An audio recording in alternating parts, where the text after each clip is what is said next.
back at it again. Same car, same location, same sunset, and now I have done a few adjustments. In my previous video I made just a few days ago, I tried to mount a camera inside this car to get some sunset shots with an anamorphic lens. So first I tried with the C70, didn't work out. That rig was way too big, so I ended up using the R5. But now, C70 rigged inside the car with an external screen. So I'm gonna hop inside the car. So here we have the same tripod, Manfrotto carbon fiber tripod, the C70 SIRUI lens, and the Atomos Shinobi external display. And I'm also gonna try black pro mist filters. We'll see how that works out. But I think I'm gonna go with the 75mm and the 50mm because those two lenses were, the results from those two lenses was the clips that I like best from the previous try. So we have the strap, seat belt, kind of sturdy enough at least. I'm not gonna do any kind of racing here. So yeah, we'll see how this works out. So now I can shoot in 4K 12-bit RAW 50 FPS with C-Log 2 on the Canon C70. And the difference between the R5 and the Canon C70 is that the base ISO, or the native ISO, or whatever it's called, is 800, ISO 800. That's what you want to shoot on the Canon C70. And that's 400 on the R5. But the nice thing is that we have built-in ND filters on the Canon C70, so that makes controlling the exposure a lot easier. I have cleaned the windows, so this is probably as clean as they can get.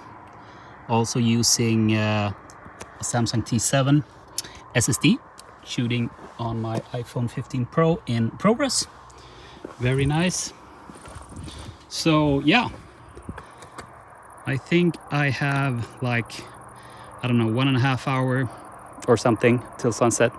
So lots of time. I'm gonna do some test shots, set everything up, and we'll see how it goes. I also flipped the screen so that when I move my hand forward here, it moves in the same direction on the screen.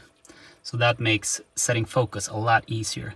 And as we can see here, it's quite overexposed. So let's use an ND filter like that, maybe even like that. And we have aperture control here. So I think I'm gonna use like 8, 11, something like that. I cannot really see from this angle, but yeah, something like this. This is gonna look great. So in order for the black pro mist filter to fit, this is a 67mm filter diameter. I need some step-up rings because the black pro mist filter is 82mm. So we have 67 to 72, 72 to 77, 77 to 82, and then the black pro mist filter. Hey, if it works, it works. Also, reason to why I did not choose this setup from the beginning is that this mounting, the cage and all the add-ons I had on my I have on my Canon C70 usually, it takes forever. It took me, I don't know, 8 minutes or something, and I can't do it with my hands. I need tools. So yeah, I didn't try that until now. But now it fits. It is hot outside, sweating like crazy.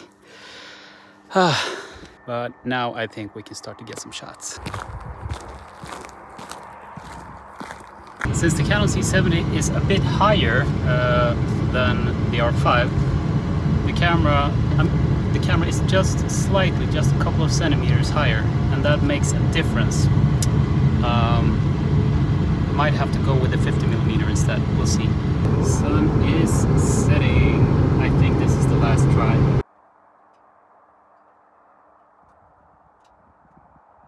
Sunsets like this in Sweden are pretty hard to come by. So when you see the weather forecast in the morning that you're gonna have a sunset like this, you better make the best of it. Now I have squeezed every last drop out of this sunset. So just to show you what it looks like, here is the road, this is where I'm going, and there is the sunset. So I basically set focus and aperture. Here's the focus ring, here is the aperture ring, so I can go with f16, looks like this, or I could go with I think it's f1.8 or something. And then I also use the ND filters here to adjust exposure.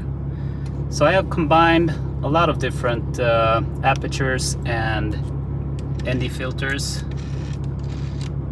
to get a few different versions of this shot. All alone in the Swedish countryside.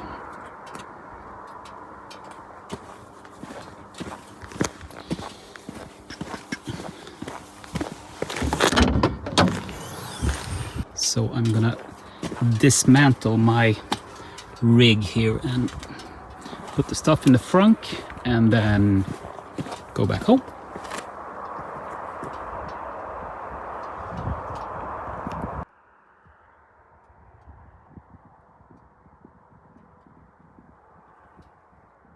"3:30 in the morning." So like I said, when you get sunsets like this, you better make the best of it. Take care, good night.